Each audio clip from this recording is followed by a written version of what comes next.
하나님 말씀 보시겠습니다. 우리가 함께 은혜 나눌 하나님 말씀은 디모데전서 4장 11절에서 16절까지 말씀입니다. 우리가 함께 은혜 나눌 하나님 말씀은 디모데전서 4장 11절에서 16절까지 말씀. 다 찾으셨으면 함께 한 목소리로 합독합니다. 시작. 너는 이것들을 명하고 가르치라. 누구든지 내 연소함을 업신여기지 못하게 하고 오직 말과 행실과 사랑과 믿음과 정절에 있어서 믿는 자에게 본이 되어 내가 이럴 때까지 읽는 것과 권하는 것과 가르치는 것에 전념하라. 내 속에 있는 은사 곧 장로의 회에서 안수받을 때에 예언을 통하여 받은 것을 가볍게 여기지 말며 이 모든 일에 전심전력하여 너의 성숙함을 모든 사람에게 나타내게 하라.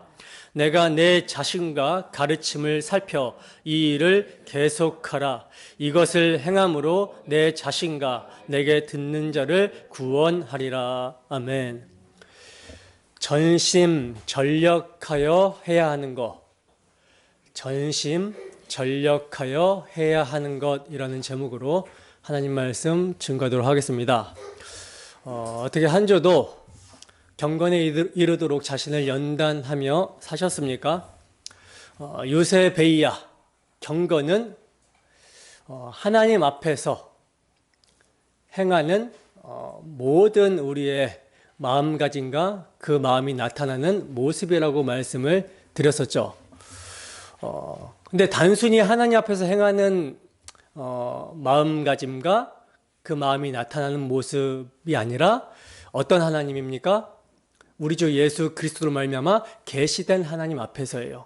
다시 말해서 당신의 아들을, 죄인인 우리를 구원하시기 위해서 화목제물로 십자가에 내어주시기까지 우리에 대한 사랑을 확증하여 보여주신 하나님 앞에서의 마음가짐과 그 마음이 나타나는 모습이 경건입니다.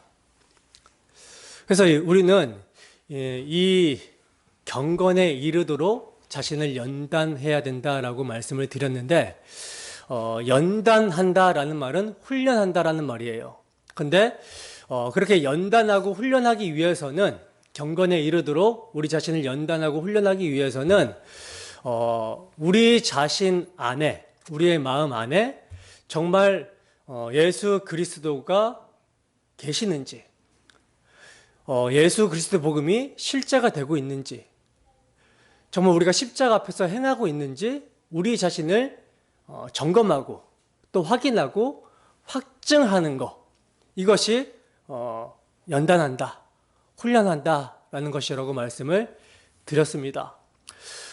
그리고 이 일을 위해서는 우리가 계속해서 복음을 들어야 된다, 복음을 기억해야 된다라고 말씀을 드렸습니다. 왜냐하면 경건의 비밀이 복음이기 때문에 그래요. 그리고 경건의 능력이 나타나게 되는 것도 복음이기 때문에 그렇습니다. 그렇기 때문에 우리가 복음을 묵상하고 복음에 유념해서 이 복음이 단순한 지식을 넘어 지식에 넘치는 그리스도의 사랑으로 강건하여 우리를 잡아 끌 때 우리는 우리 자신을 점검하게 되고 정말 죄인 중에 괴수인 우리를 구원하시기 위해 십자가에 피 흘리신 그리스도의 사랑을 알고 또 그 그리스도를 내어주신 하나님 앞에서 정말 우리의 마음 자세가 나타나게 되는 것입니다. 어떻게 이러한 경건에 이르도록 우리를 연단하면서 사셨습니까? 정말 복음은요, 실제입니다. 사실 우리가 경건에 이르도록 연단한다라는 것도 우리 스스로의 의지와 열심과 애씀으로 되는 것이 아니라 성령께서 마음에 소원을 두고 행하게 하셔야 그렇게 우리가 정말 경건에 이르도록 우리 자신을 연단할 수 있어요. 때문에 우리의 마음이 참으로 성령께서 역사하고 있는가? 이것을 점검해야 됩니다. 정말 우리의 마음에 손을 두고 하나님께서 행하게 하시는가? 그래서 경건에 이르도록 연단하고자 하는 모습이 우리에게 있는가? 이것을 점검해야 된다라는 거죠. 그래서 오늘도 복음이 단순히 말로만 이루는 것이 아니라 성령의 능력과 큰 확신으로 여러분들의 마음에 와닿기를 기대하면서 강단에 섰습니다. 그래서 정말 이 시간도 주 성령의 역사로 여러분들의 심령, 여러분들의 마음에 복음이 실제가 될 수 있도록, 실제가 되는 은혜가 있을 수 있도록 마음을 점검하시고 역사가 되기를 주님의 이름으로 축원합니다. 계속 우리가 이제 문맥적으로 디모데전서 4장을 보게 될 때 바울 사도가 강조하고 있는 것은요, 가르치는 말입니다. 가르치는 말. 그래서 어떤 말을 듣느냐, 어떤 말씀으로 교훈을 받느냐가 너무나도 중요하다. 이 점을 강조하고 있는데 오늘 본문도 마찬가지로 가르침에 상당히 강조점을 두고 있어요. 그래서 이 점을 염두에 두고 오늘 본문을 살펴보도록 할 것입니다. 본문 11절 보겠습니다. 함께 했습니다. 시작. 너는 이것들을 명하고 가르치라. 아멘. 자, 보시면 사도는요, 너는 이것들을 명하고 가르치라고 말씀하고 있어요. 문맥적으로 볼 때 이것들은 뭐예요? 사도가 6절에서 10절까지의 말씀에서 말한 모든 것, 지시하고 있는 모든 것을 말하고 있는 것이죠. 그러니까 믿음의 말씀과 좋은 교훈, 즉 복음 진리와 복음에 합당한 교훈을 가르치고 양육하라. 망령되고 허탄한 신화를 버리고 경건에 이르도록 연단하라 한 사도의 말씀을 에베소 교회 성도들에게 명령하고 가르치라고 디모데에게 사도는 지시를 하고 있는 거예요. 사도가 디모데에게 자신이 지시한 말씀을 에베소 교회 성도들에게 명령해라, 그리고 가르치라 이렇게 말씀하고 있는 것은요, 사도 자신이 대단한 사람이어서가 아니라, 사도 자신이 대단한 사람이라 그렇게 말하고 있는 것이 아니라, 사도가 디모데에게 지시하고 있는 말씀이 하나님의 말씀이기 때문에 명령하고 가르치라 이렇게 말씀하고 있는 거예요. 자, 근데 왜 사도는 계속해서 가르쳐라, 가르침을 강조하고 있을까요? 본문 16절을 보면 내 자신과 가르침을 살펴 이 일을 계속하라. 이것을 행함으로 내 자신과 내게 듣는 자를 구원하리라. 이렇게 말씀을 하고 있어요. 그러니까 잘 가르쳐야지 디모데 자신도 구원에 이르게 되고 또 그에게 듣는 자도 구원에 이를 수 있기 때문에 사도는 가르침을 강조하고 있는 것입니다. 그러니까 가르침이라는 것이 구원의 방편이 되기 때문에 강조하고 있는 거예요. 여러분, 대적자 사탄은 이 구원을 막으려고 살아계신 하나님의 집 교회 안에 거짓 교사를 침투시켜서 귀신의 가르침을 퍼뜨리고 있습니다. 우리의 싸움은 혈과 육을 상대하는 싸움이 아니라 어둠의 세상 주관자들과 하늘의 악한 영들을 상대하는 영적인 싸움이다 라고 말씀을 드렸죠. 그리고 이 영적인 싸움은 가르침의 싸움이에요. 즉 말씀 싸움입니다. 말씀 싸움. 이것은요, 세상 나라도 마찬가지입니다. 꼭 교회에서 나타나는 전쟁만이 말씀 싸움, 가르침의 싸움이 아니라 세상에서도요, 가르치는 싸움이 전개가 되고 있어요. 각 나라별로 교육 정책에 따라서 무엇을 교육하느냐, 어떤 이념을 심어주느냐에 따라서 사회, 문화, 경제, 또 정치 여러 분야에 영향을 받게 되고요. 이러한 교육 정책에 따라 국가가 성장을 하거나 패망을 하거나 약해지거나 이런 것이 결정되어집니다. 이처럼 가르치는 일이 너무나도 중요하기 때문에 우리 주님께서도 부활하여 승천하시기 전에 제자들에게 뭐라고 말씀하십니까? 가르쳐 지키게 하라고 말씀을 하시죠. 마태복음 28장 20절 말씀입니다. 함께 하십니다. 시작. 내가 너희에게 분부한 모든 것을 가르쳐 지키게 하라. 볼지어다 내가 세상 끝날까지 너희와 항상 함께 있으리라 하시니라. 아멘. 자, 보시다시피 우리 주님께서는요, 승천하시기 전에 제자들에게 내가 분부한 모든 것을 가르쳐 지키게 하라, 이렇게 말씀을 하셨어요. 그러므로 믿음에서 떠나 미혹의 영과 귀신의 가르침을 따르지 않도록 하기 위한 유일한 방도, 가장 강력한 방도는 뭡니까? 믿음의 말씀과 좋은 교훈을 가르치는 것입니다. 진리의 복음과 그 복음에 합당한 교훈을 가르치는 길 말고는 귀신의 가르침을 상대할 것이 없다는 거예요. 교회 안에 침투해 들어온 미혹의 영과 귀신의 가르침을 대적할 수 있는 유일한 방도는 우리 구주 예수 그리스도의 십자가 복음입니다. 교회 밖에서도 마찬가지예요. 세상은 공중권세 잡은 자 마귀의 통치 아래 있습니다. 다시 말해서 모두가요, 미혹의 영과 귀신의 가르침을 받고 있어요. 이러한 미혹의 영과 귀신의 가르침에 매여서 죽기를 무소함으로 종노릇하고 있는 자들을 풀어서 해방시켜 줄 수 있는 유일한 방도도 역시 뭡니까? 바른 교훈입니다. 십자가 복음이에요. 여러분, 귀신을 쫓아내는 축기 사역은요, 예수 이름으로 물러가라 한다고 물러가지 않습니다. 오히려 귀신이 비웃어요. 왜냐하면 예수 이름에 담긴 내용과 믿음이 없기 때문에, 이거 없으면요 귀신이 비웃습니다. 그래서 사도행전에 이런 내용이 나오고 있죠. 유대의 한 제사장 스게와의 7 아들이 사도 바울이 복음을 전파할 때 막 귀신이 쫓아나가고 병든 자가 막 낫는 것을 보면서 이것을 흉내내는 거예요.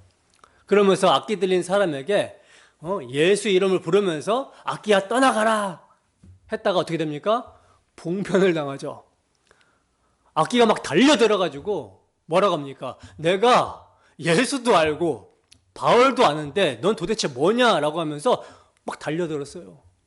따라서 미혹의 영과 귀신의 가르침을 대적하여 그 가르침에 매여 있는 불신자들을 풀어 해방시키기 위해서는요, 자신이 먼저 바른 교훈, 복음으로 양육을 받아야 하는 거예요.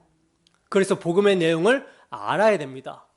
그리고 그 복음의 내용이 실제가 되도록 기쁜 소식, 하나님의 아들의 죽으심과 부활이 나에게 정말 기쁜 소식, 영광의 소망이 되도록 경건에 이르도록 자신을 연단해야 되고요. 그리하여 그 믿음의 말씀, 복음 진리를 언제든지 말할 준비를 하고 있어야 되는 거예요. 그리고 복음을 전할 때에도, 복음을 말할 때에도, 가르칠 때에도 자신의 지혜와 설득력 있는 말을 의지하는 것이 아니라 성령을 의지해서 전하고 가르쳐야 되는 것입니다. 그러할 때 하나님을 아는 것을 대적하여 높아진 모든 이론들이 무너지며 사탄의 경관진이 무너져서 모든 생각이 그리스도께 복종하게 되는 복음의 능력을 경험하게 되는 거예요. 자, 본문 12절입니다. 함께 했습니다. 시작. 누구든지 내 연소함을 업신여기지 못하게 하고 오직 말과 행실과 사랑과 믿음과 정절에 있어서 믿는 자에게 본이 되어. 아멘. 자, 보시면 사도는 디모데에게 누구든지 내 연소함을 업신여기지 못하게 하라 이렇게 말씀을 하고 있는데, 여기에서 내 연소함이란 이제 나이가 어린이라는 뜻인데, 디모데가 상당히 젊었던 모양이에요. 그래서 학자들은 디모데의 나이를 대강 20대에서 30대로 보고 있는데, 사도가 디모데의 연소함을 업신여기지 못하게 하라 하는 이런 말로 볼 때 뭡니까? 에베소 교회 안에 디모데를 업신여기는 그런 일이 있었기 때문에 이런 말을 하고 있는 것이죠. 디모데를 업신여기는 일이 없었다면 이런 말을 하지 않았을 거예요. 디모데를 업신여기는 이유는 몇 가지를 들 수 있는데, 일단 그가 나이가 젊어서 업신여길 수도 있고, 그리고 단지 나이가 젊어서이기보다는 그의 목회 연륜이 적었기 때문에 에베소 교회는 이미 장로들이 있었어요. 그래서 그런 장로들에게 인정을 받지 못해서일 수가 있습니다. 그러니까 디모데가 목회 연륜이 적었고 나이가 젊었기 때문에 업신여김을 받을 수 있는 걱정을 바울 사도가 하고 있었다라는 것이죠. 그래서 사도는요, 디모데의 연소함을 보충할 만한 권위 있는 행동을 하라고 권면을 하고 있는데, 어떤 권면을 우선적으로 하고 있냐면 말과 행실에 있어서 믿는 자에게 본이 되어야 한다라고 말씀합니다. 우선 말이 본이 되어야 한다라는 것은요, 공개적인 연설, 설교뿐만 아니라 사적인 대화에서도 복음에 근거하여 덕을 세우는 말로 본이 되어야 한다라는 것이고요. 또 행실은 타인과의 관계에서 나타나는 모습을 말하는데, 십자가 앞에 선자로서 나보다 남을 낮게 여기며 상대를 존중하고 예의 바른 모습으로 본이 되어야 함을 말씀하고 있는 거예요. 그러니까 목회자의 도덕적인 면이죠. 즉 믿는 사람들에게 있어서 도덕적으로 훌륭하다라는 평가를 받아야지만 목회자로서 권위가 서게 된다라는 점을 권면하고 있는 것입니다. 여러분, 지금 사도가 디모데에게 하시는 말씀은 우선적으로 목회자에게 적용이 되는 말씀이지만, 목회자는 이렇게 교회를 감독하고 가르치는 직분이기 때문에 모든 성도들에게 다 같이 적용되는 말씀이에요. 따라서 우리는 모두 말과 행실에 서로 본이 되어야 한다는 것입니다. 우리는 바른 진리만 전하면 된다라고 생각을 하면서 말과 행동에 있어서 실수를 하는 경우, 또 자신이 어떤 잘못을 했을 때 합리화하는 경우가 많이 있음을 보게 됩니다. 그러나 이러한 생각은 무지하고 잘못된 생각이에요. 왜냐하면 말과 행동에서 실수를 하게 되면 그가 전하는 복음이 가려질 수 있기 때문입니다. 물론 우리가 다 말과 행실에 완전할 수 없지만, 그래서 실수를 많이 하지만 실수를 하게 되었을 때 이것을 인정하고 사과를 해야 되는 거예요. 그리고 최대한 말과 행실에 있어서 실수하지 않고 서로에게 본이 되도록 신중하고 정중하게 행해야 되는 것입니다. 자, 그리고 또 사도는 사랑과 믿음과 정절에 있어서 믿는 자에게 본이 되라고 권면을 합니다. 사랑과 믿음과 정절, 이것은 신앙적으로 훌륭하다라는 평가를 받아야 된다라는 것이죠. 내적인 동력이라고 할 수 있는 거예요. 말과 행실, 성도의 말과 행실은 여기서 좌우가 됩니다. 따라서 우리가 무슨 말을 하고 행동을 할 때 그 마음에 그냥 겉으로 외식하는 것처럼 말과 행동이 괜찮아 보이는 척 정도가 아니라 마음의 죄인을 대속하신 그리스도의 십자가 사랑이 있어야 된다는 거예요. 그리고 그 사랑을 신뢰하고 의지하는 믿음이 있어야 되고, 이로 말미암아 하나님 앞에서의 신앙을 지키는 정절이 있어야 된다는 것입니다. 그러할 때 우리의 겉으로 나타나는 말과 행실이 복음에 합당한 모습으로 나타나게 되는 거예요. 그래서 사도는요, 디모데에게 말과 행실, 사랑과 믿음과 정절, 안과 밖이 다 훌륭하게 평가되어야 된다. 그래야지만이 업신여김을 받지 않고 목회자의 권위가 서게 된다라는 것을 강조하고 있는 것입니다. 여러분, 사도가 왜 목회자의 권위를 이렇게 강조하고 있을까요? 왜 디모데라고 하는 연소한 목회자에게 너는 권위가 반드시 있어야 된다라고 강조를 하고 있는 것일까요? 목회자는 뭐 하는 사람이죠? 말씀을 선포하고 가르치는 사람이죠. 말씀은요, 목사의 말이 아닙니다. 디모데의 말이라면 그냥 안 들을 수도 있어요. 하지만 하나님의 명령입니다. 그래서 명령하여 가르치라고 하는 거예요. 따라서 그가 전하는 말씀은 성도들이 반드시 들어야 하는 말씀이라는 것이죠. 그런데 디모데의 연소함으로 업신여김을 받게 되면 그가 받은 말씀의 권위가 어떻게 되겠습니까? 그래서 그가 받은 말씀의 권위를 위해서 말과 행실, 사랑과 믿음과 정절의 본이 되어서 목회자의 권위를 세우라고, 업신여김을 받지 말라고 권면하고 있는 거예요.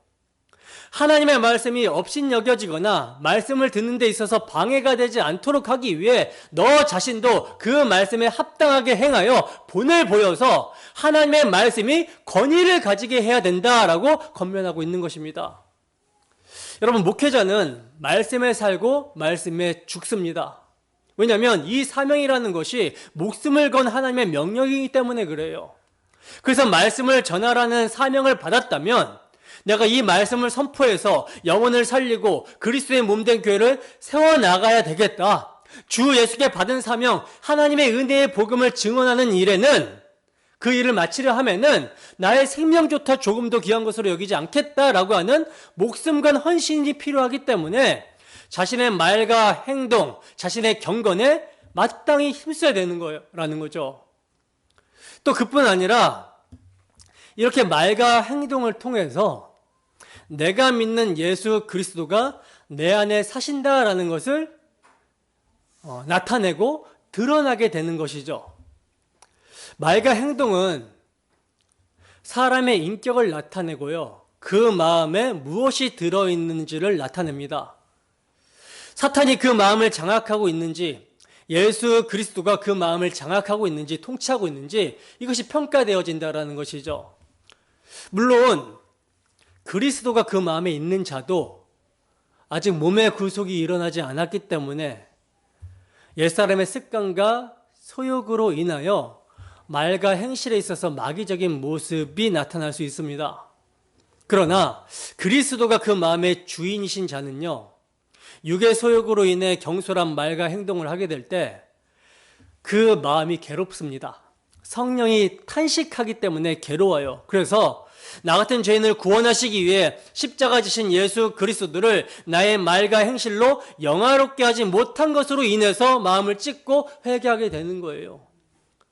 그리고 실수하고 넘어지고 깨질지라도 이러한 자를 끝까지 사랑하시는 주 예수의 피를 의지하여 주님, 저 그래도 끝까지 따르겠습니다 라는 마음을 가지고 충성을 다해 그리스도를 닮아가기를 힘쓰는 것입니다.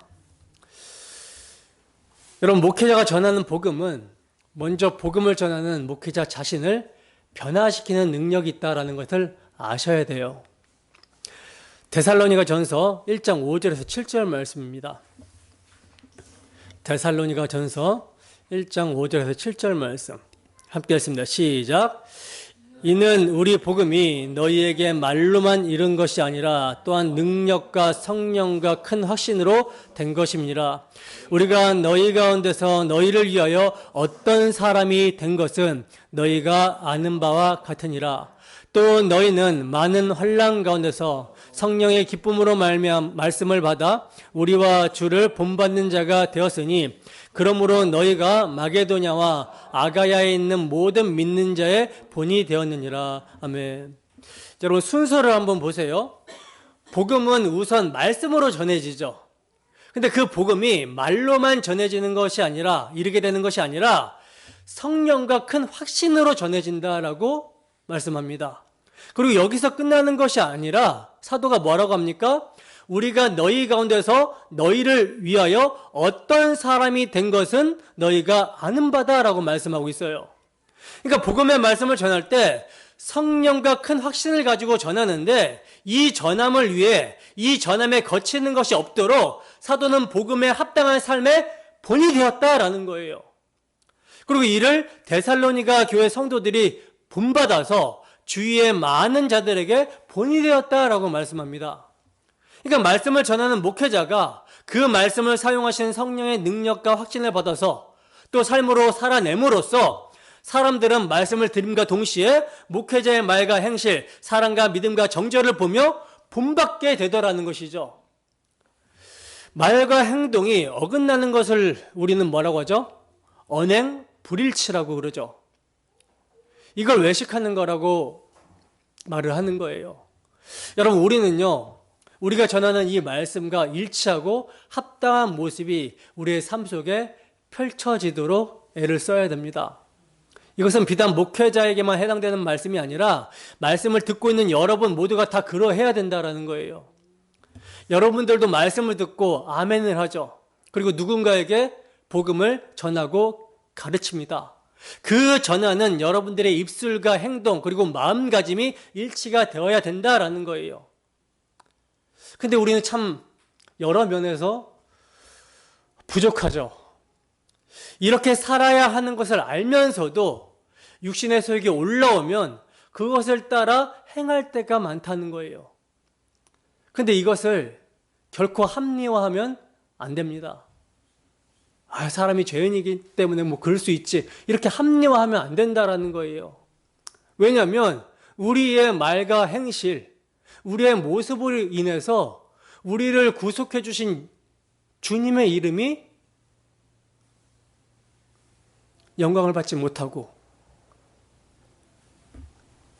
가려지기 때문에 우리는 이것을 정말 끔찍히 미워하고 싫어야 되는 것입니다. 그래서 실수하고 넘어졌으면 바로 이걸 인정하고 사과하며 다시 복음 앞에 서야 하는 거예요. 내가 전하는 것만 초점을 둘 것이 아니라 전하는 내용이 먼저 나에게 역사하고 있는가, 나를 변화시키는 능력이 있는가, 여기에 우선적으로 초점을 두어야 된다는 거죠. 내가 하나님 앞에서 멸망받아 마땅한 죄인인데 이러한 나를 하나님께서 당신의 아들의 십자가 대속의 공로로 구원하여 주신 이 엄청난 은혜와 사랑을 기억하고 전한다면 자신의 행동을 돌아볼 수밖에 없겠죠. 자신의 경건에 힘쓸 수밖에 없게 된다는 거예요.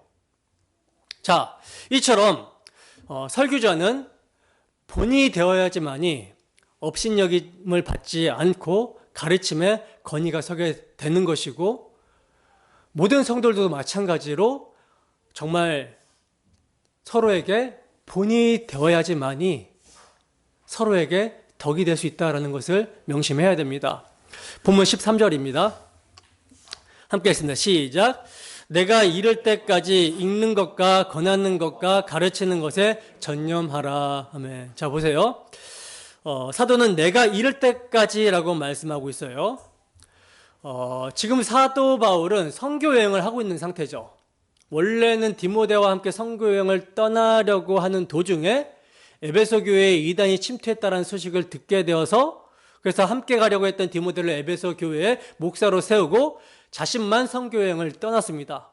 그런데 그렇게 남겨둔 디모데가 이단의 가르침을 맡고 잘 해주기를 바라지만 디모데가 목회 경력이 없고 또 연소하다 보니까 염려가 컸어요. 그래서 사도는 내가 도착할 때까지 내가 이것에만 전념하면 이단의 가르침을 막을 수 있을 것이다 라고 하면서 디모데에게 권면을 하고 있는데, 우선 첫 번째로 뭐라고 하냐면 읽으라고 권면합니다. 읽으라고 말씀하고 있어요. 읽어라. 읽는 것에 전념하라는 것이죠. 바울 사도 당시에는요, 책이 귀했습니다. 그래서 회중이 모여 예배를 드릴 때 다 성경책을 가지고 있는 것이 아니라 대표자만 구약 성경이나 또 사도들의 서신서를 가지고 봉독했었던 거예요. 그러니까 사람들은 듣는 데 집중하는 것이고 대표자는 읽는 것에 집중하게 되는 것이죠. 여러분, 성경을요, 그대로 봉독할 때 굉장히 큰 능력이 나타납니다. 왜냐하면 성령께서 성경의 저자이시기 때문에 성경을 봉독할 때 성령께서 자신이 쓰신 이 성경을 사용해서 정말 예리한 검과 같이 우리의 영과 혼과 골수와 관절까지 찔러 쪼개시면서 변화를 시킨다는 거예요. 그래서 당시 성경 봉독은요, 너무나도 중요했고요, 청중들은 말씀 듣기를 사모했어요. 근데 오늘날에는 어떻습니까? 오늘날에는 성경이 넘쳐납니다. 그래서 누가 읽어주지 않아도요, 누가 대표로 읽어주지 않아도 언제 어디서든지 성경을 들고 읽을 수가 있어요. 근데 성경을 읽는 것이 너무나 중요하다라고 강조하고 또 강조를 해도 잘 읽으려고 하지를 않죠. 왜 그럴까요? 성경을 통해서 경건의 능력을 경험해 보지 못했기 때문에, 성경을 통해서 역사하시는 성령의 역사를 경험하지 못했기 때문에 사모함이 없다라는 증거예요. 그러나 여러분, 성경은요, 우리가 교회로 모여 예배를 드릴 때만 필요한 것이 아니라 여러분들의 모든 일상에서 때를 어떤지 못 어떤지 읽으셔야 하는 거예요. 성령께서 성경을 가지고 역사하시는 능력을 경험하셔야 되는 것입니다. 그래서 함께 교회로 모여 받은 은혜를 잊지 않고 더욱더 누려야 된다는 것이죠. 우리는 너무나 감사하게 은혜를 누릴 수 있는 환경에서 살고 있는데 그 은혜를 누리지 않는다면 이건요, 게으른 거예요. 이 성경을 심히 사랑하고 읽으시기를 소원합니다. 그리고 두 번째, 세 번째 사도의 겉면을 보시면 권하는 것과 가르치는 것에 전념하라, 이렇게 말씀을 하고 있어요. 권하는 것과 가르침. 이것은 복음적 겉면, 복음적 설교를 말하는 거거든요.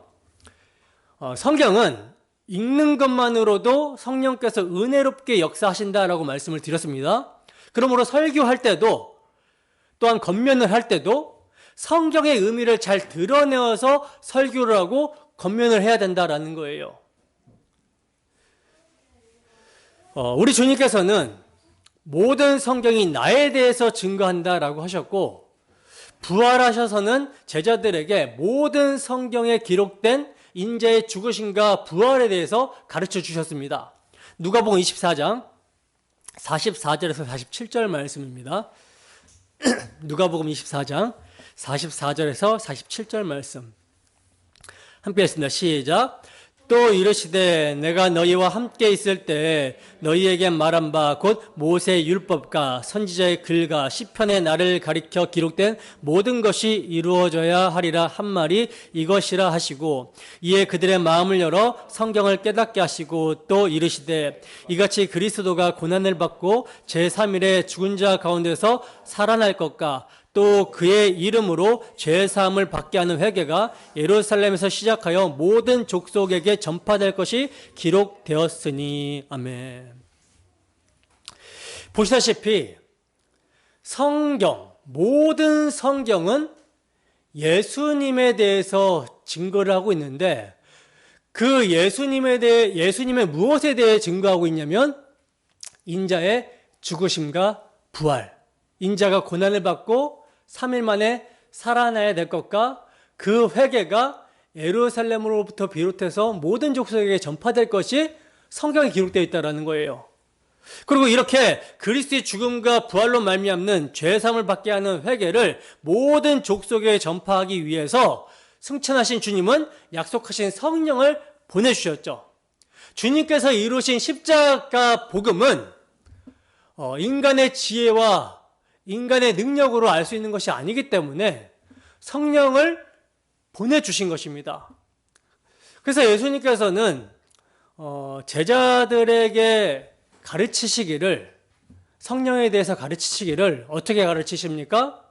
성령은 예수님의 것과 예수님의 영광, 십자가, 즉 복음을 증거하러 오시는 영이라고 말씀을 하셨던 거예요. 그래서 사도행전의 사도들의 설교를 보면요, 성경을 가지고 무엇을 증거합니까? 너희가 십자가에 못 박아 죽인 예수를 하나님이 살리셔서 주와 그리스도가 되게 하셨다. 그러니 회개하여 예수를 믿어라. 이렇게 증거를 합니다. 성경을 가지고 풀어서 그렇게 증거를 했어요. 그리고 서신서를 보면요, 그 복음에 어떻게 합당하게 살아가야 할지를 권면하고 있습니다. 따라서 목회자의 권한과 가르침은 성경을 풀어서 복음적 설교, 우리 주 예수 그리스도가 이 성경에 어떻게 증거가 되고 있는지 전해야 되는 것이고, 이를 근거로 복음적 권면을 해야 되는 거예요. 우리가 이 큰 사랑을 받았으니 어떻게 우리가 살아가야 되겠느냐라고 하면서 권면을 해야 된다는 것이죠. 그런데 안타깝게도 오늘날은 성경 본문에 집중케 하는 설교보다 예화나 인문학이나 세상 지식과 정보를 말하면서 재미와 흥미를 유발시키는 설교가 인기를 끌고 있고요. 또 청중들의 입맛에 따라 그것을 마련하는 목회자들이 너무나 많아졌습니다. 그러나 복음을 통한 본문을 통한 성경 본문을 통한 복음 선포가 아니라 다른 것에 집중을 하면서 성령의 역사를 기대한다라는 것은 너무나 모순된 말이죠. 성령께서는 성경을 기록한 목적이 예수 그리스도와 그의 십자가를 증거하기 위해서 기록을 하셨습니다. 따라서 성령의 의도를 잘 드러내서 그리스도를 증거하게 될 때 은혜를 베푸시는 것이지, 저자의 의도와는 전혀 상관없이 그냥 성경 한 절 딱 읽고 그때부터 목회자가 자기가 하고 싶은 말이나 세상의 가치관을 설명하게 된다면 그런 설교와 가르침에 성령께서 역사하실 리가 전혀 없는 거예요. 그러면서 우리 교회는 성령 충만한 교회입니다, 성령이 지금 여기 계십니다, 성령 능력 받기를 구하십시다 라고 한다면 사기죠. 성경에는 분명 성령께서 무엇을 하러 오시는 분이고 무엇을 통해 역사하시는지가 기록이 되어 있는데, 엉뚱한 것을 바라면서 성령 부르면 이건 성령을 모독하는 것이 되는 거예요. 그러므로 목회자는 복음 선포와 바른 교리를 가르치고 복음 진리에 합당한 삶을 살도록 충고하고 권면하는 데 힘을 써야 하는 것입니다. 이것이 성령께서 성경을 기록하신 목적이에요. 그 목적대로 사용하는 것입니다. 바울 사도 당시에도 시대가 악했지만 그 당시보다 지금이 더 악하죠. 더 악한 때예요. 그러므로 더욱 때가 악한 때에 거짓 말씀이 성행할 때 목회자는 하나님의 올바른 복음 진리로 말씀을 가르치고 권면하고 읽음으로써 교육의 유익을 줄 수 있어야 되는 것입니다. 그래서 사도는 이 점에 있어서 최선을 다하라, 전념하라 이렇게 말씀하고 있는 거예요. 자, 그러면 목회자만 읽는 것과 권하는 것과 가르치는 것에 최선을 다하고 전념해야 되는가? 아니죠. 목회자가 여러분 최선을 다해서 전념하고 전하는 이유가 무엇입니까? 읽고 듣고 가르치는 일에 전념하는 이유가 뭐예요? 성도들로 하여금 들으라는 것이죠. 듣게 하기 위해서 이렇게 하는 것이죠. 그래서 성도들은요, 뭐 해야 돼요? 듣는 것에 전념을 다해야 되고 권면을 받는 것에, 가르침을 받는 것에 전념을 다해야 되는 거예요. 본문 14절입니다. 함께 하겠습니다. 시작. 내 속에 있는 은사 곧 장로의 회에서 안수받을 때에 예언을 통하여 받은 것을 가볍게 여기지 말며. 아멘. 자, 보세요. 이제 사도는요, 디모데가 받은 은사를 지금 상기시키고 있어요. 그리고 이 은사가 상당히 중요하기 때문에 이 은사를 뭐 하지 말라? 가볍게 여기지 말라. 이를 계속해서 시행하라고 합니다.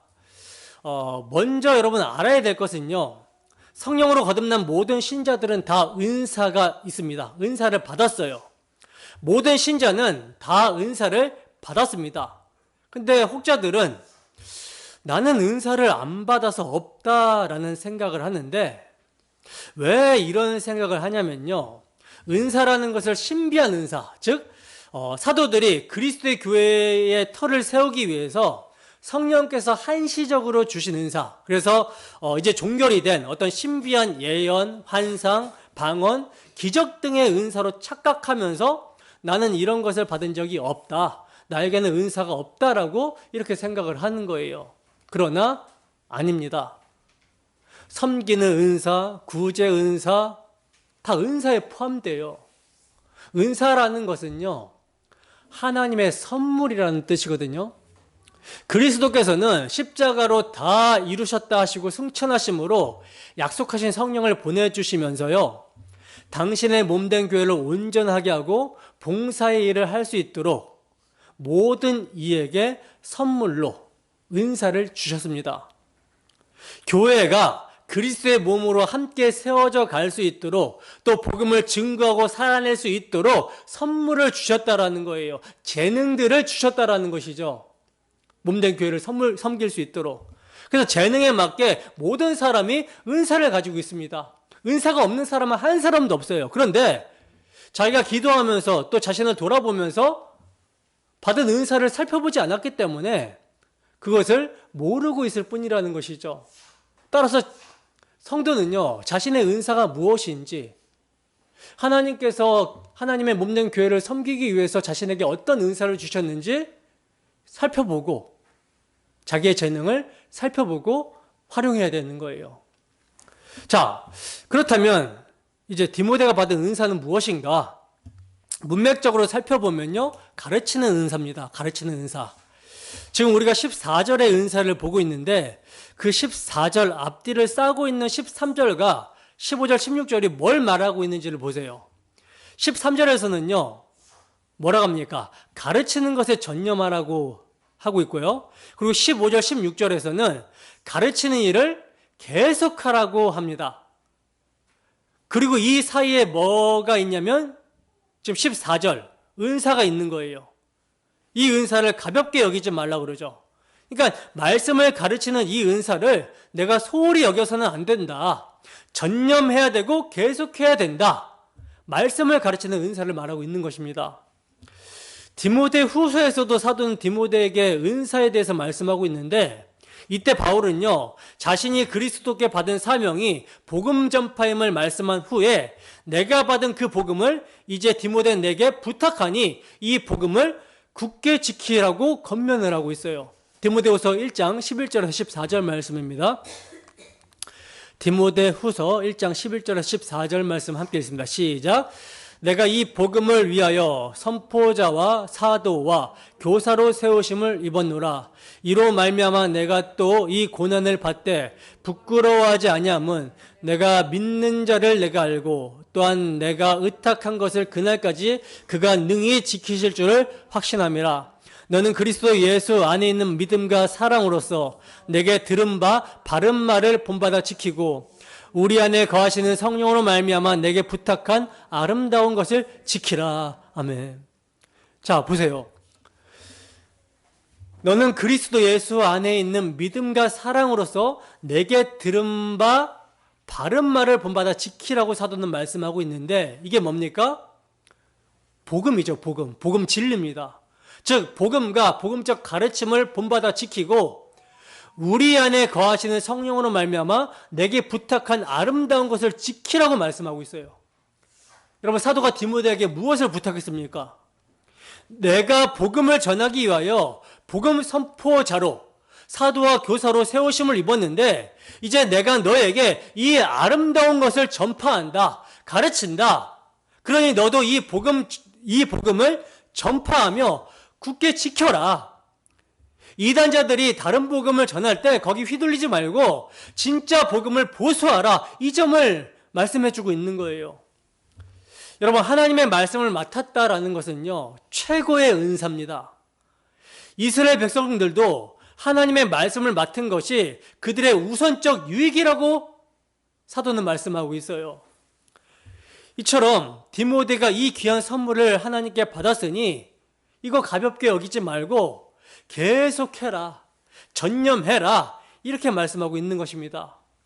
그가 받은 은사를 부지런히 사용하지 않고 헛되게 묻어두는 그러한 모습을 경계하기 위해서 가볍게 여기지 말라, 이렇게 말씀을 하고 있는 거예요.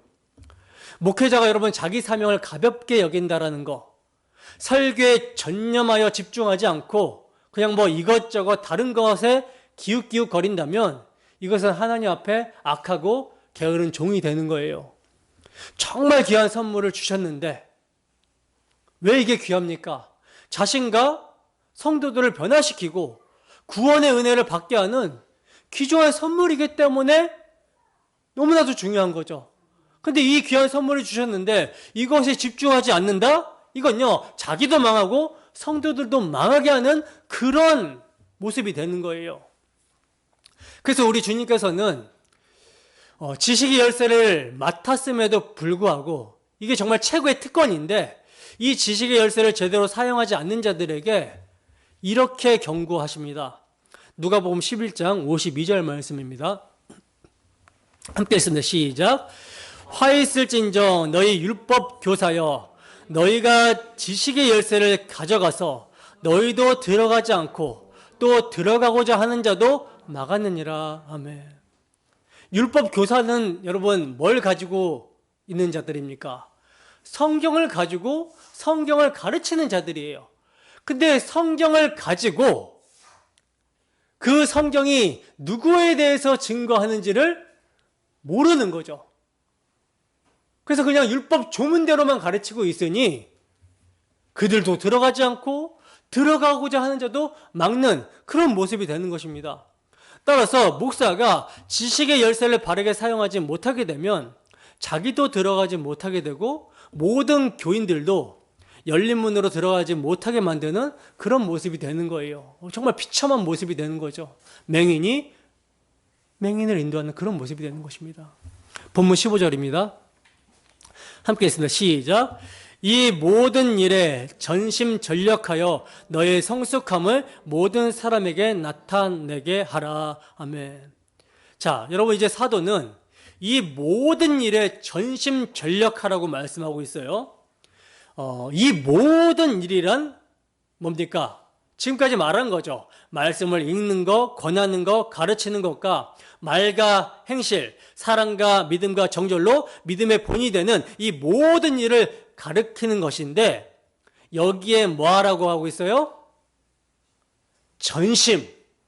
전심이란 말은 자신의 온 마음을 쏟으라는 거죠. 그리고 전력.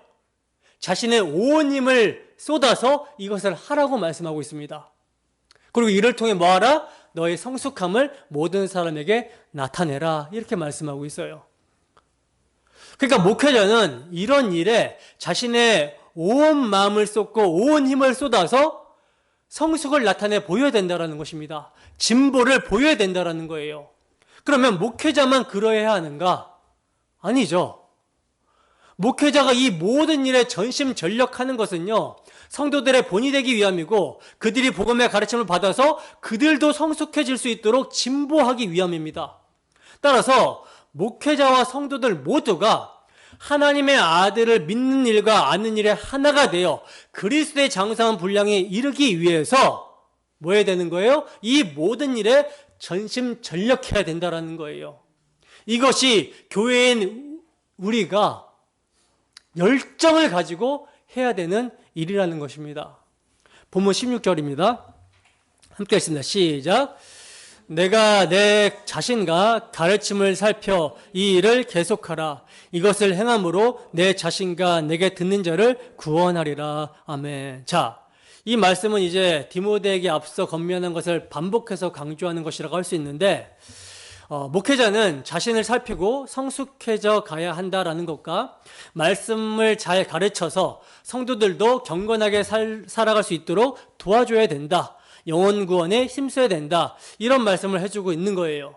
자, 그런데 이 일을 계속해야 하는 것은요, 너무나도 중요하지만 계속한다라는 것이 쉽지가 않습니다. 복음을 살아내고 복음을 전파하는 일, 이게 왜 쉽지 않을까요? 잠깐 하는 것은 괜찮아요. 근데 계속 하는 것은 어려워요. 왜냐하면 방해하는 세력이 있기 때문입니다. 대적자 마귀가 이 복음 때문에 머리가 상했어요. 근데 이 복음이 계속 잘 선포되도록 가만히 둘까요? 어떻게든 악착같이 막으려고 하겠죠. 그 중에 하나가 듣는 교인들 중에 듣기 싫어하는 사람이 생기게 하고요. 그리고 지루하다라고 하는 분위기를 만들고, 그래서 이것 말고 다른 것 좀 얘기해 주세요. 좀 감동되는 얘기, 세상 얘기, 좀 재밌는 얘기 좀 해주세요 라고 하면요, 목회자는 여기에 마음이 약해지기 시작합니다. 그래서 사람들의 눈치를 보면서 아주 작은 것부터 배려라는 명목하에 타협하다가 배도하게 되는 거예요. 그래서 자신이 전하던 복음을 그만둬 버리고 이제 세속적인 가르침에 집중을 하게 되는 경우가 많은 것입니다. 또 사탄은 그뿐만 아니라 여러 가지 방법으로 계속해서 방해 공작을 펼칩니다. 목회자가 한 주 동안 살면서 말씀의 은사에 전심전력하지 못하도록 다른 엉뚱한 재미를 찾게 하든지, 아니면 미디어를 통해 이상한 사상에 전염되게 하든지, 아니면 다른 목회자의 교인 수가 많아진 성공 사례, 그런 걸 보면서 부러워하게 만들어서 어떤 프로그램을 따라하게 만들든지, 이런 식으로 해서 초점이 진리에서 벗어나도록, 빗나가도록 만들어 버리는 거예요. 그리고 또 어떤 식으로든지 목회자의 마음을 상하게 만들어서 낙심하게 만들고 회의에 빠지도록 공격합니다. 정말 최선을 다해서 복음을 전하고 복음적 가르침으로 권면하는데 성도들에게 변화가 없고, 또 어떤 오히려 막 적대시하고 대적하는 그런 모습을 볼 때 이제 낙심하게 되고 회의에 빠지게 되죠. 이런 모습이 예레미야 선지자에게도 있었어요. 예레미야 선지자를 눈물의 선지자라고 하잖아요. 늘 울면서 하나님 이 백성을 불쌍히 여겨달라고 그렇게 하나님께 간구하고 기도하는데, 하나님께서 이미 백성들을 멸망하시기로, 징계하시기로 작정했기 때문에 예레미야의 기도와 간구와 중보를 듣지를 않습니다. 그럴 때 예레미야 선지자가 낙심을 하게 되죠. 낭망을 하게 되죠. 그러나 바울 사도는 선을 행하되 낙심치 말라고 권면을 했습니다. 왜냐하면 낙심하여 이 일을 중단하게 된다면 자신도 망하게 되고 듣는 사람도 망하게 되기 때문이라는 거예요. 계시록의 7교회의 사례를 한번 생각해 보세요. 교회들이 무엇 때문에 책망을 받습니까? 계시록의 7교회가 무엇 때문에 책망을 받죠? 교인 수가 적어서?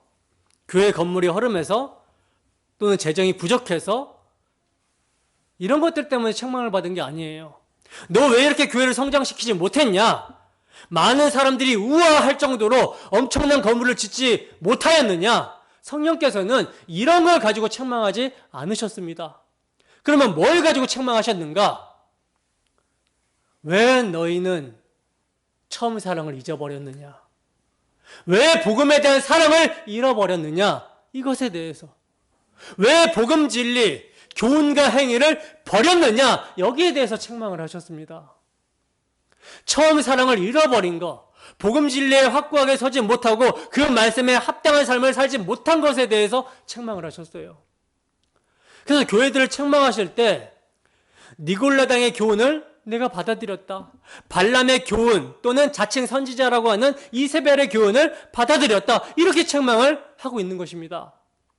음란한 가르침, 거짓의 가르침, 이런 다른 복음을 받아들이고, 그리고 이 더러운 교훈들로 인한 부패하게 된 행위, 세속화된 행위를 책망하시는 거예요.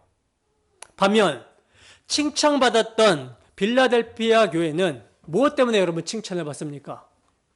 계시록 3장 8절 말씀입니다. 함께 했습니다. 시작. 볼지어다 내가 내 앞에 열린 문을 두었으되 능히 닫을 사람이 없으리라. 내가 내 행위를 아노니 내가 작은 능력을 가지고도 내 말을 지키며 내 이름을 배반하지 아니하였도다. 아멘. 보세요. 빌라델피아 교회에게 주님은요, 내가 작은 능력을 가지고도 뭐 했다? 내 말을 지키며 내 이름을 배반하지 아니하였도다 라고 말씀합니다. 작은 능력, 적은 능력은 아마도 사람의 숫자가 적었거나 재정적인 어려움으로 보여지는데, 그런데 이렇게 부족한 가운데서도 그들은 뭐 했다? 예수님의 이름을 배반하지 않았다. 내 말을 지켰다. 즉 복음을 끝까지 보수하며 복음을 살아내었다라는 거예요. 예수 그리스도의 피 묻은 복음이 그들에게 실제였으며 그들에게 전부였다라는 것입니다. 그러므로 하나님께서는 열린 문을 내 앞에 두겠다라고 말씀하십니다. 여러분, 우리 앞에는요, 생명에 이르게 하는 열린 문이 있고요, 또 사망에 이르게 하는 문이 있습니다. 여러분, 어느 길로 가시겠습니까? 이제 우리는 결단해야 됩니다. 금욕주의적이거나 방탕주의, 신비주의, 율법주의라고 하는 미혹의 영과 귀신의 가르침을 따라서는 안 된다라는 거예요. 세상 정신에 휘둘려서는 안 된다라는 것입니다. 믿음의 말씀과 좋은 교훈으로 양육받으며 오직 경건에 이르도록 자신을 연단하라고 하는 하나님의 말씀에 힘을 써야 하는 것입니다. 전심전력해서 우리가 나아가야 될 길은요, 십자가의 길이에요. 좁고 협착하여 찾는 이가 없는 길이지만, 사람들이 볼 때 미련하고 어리석어 보이는 길이지만, 우리는 우리의 선한 목자가 이끄시는 그 길이 진리의 길이요 생명의 길임을 믿으며 내 주님 따르겠습니다, 순종하며 가야 하는 것입니다. 여러분, 복음을 가리고 훼손하는 이단 사상은요, 초대교회 때부터 지금까지 계속되어 오고 있는 것이지 사도 바울 당시에만 잠시 있다 사라진 것이 아닙니다. 주님 오시는 날까지 계속되어지는 것이 세상을 사랑하게 유혹하는 미혹의 영의 역사이며 복음을 변질시키는 귀신의 가르침, 이단 사상이에요. 주님의 재림이 가까울수록 미혹의 영은 육체의 소욕을 더욱 자극하여 자기를 사랑하고 돈을 사랑하며 쾌락 사랑하기를 하나님보다 더 사랑하도록 미혹할 것이고요.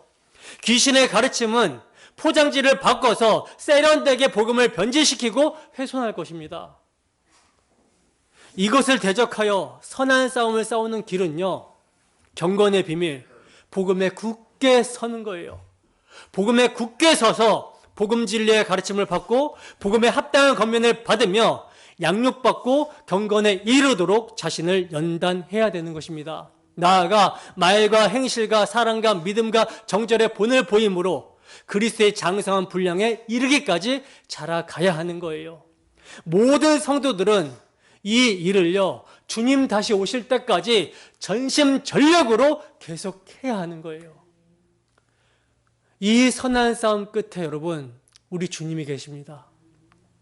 그 주님 배울 날 우리의 믿음이 정말 헛되지 않았다라는 것이 확증될 것이며 승리의 찬송, 승리의 계가를 부리게 될 거예요.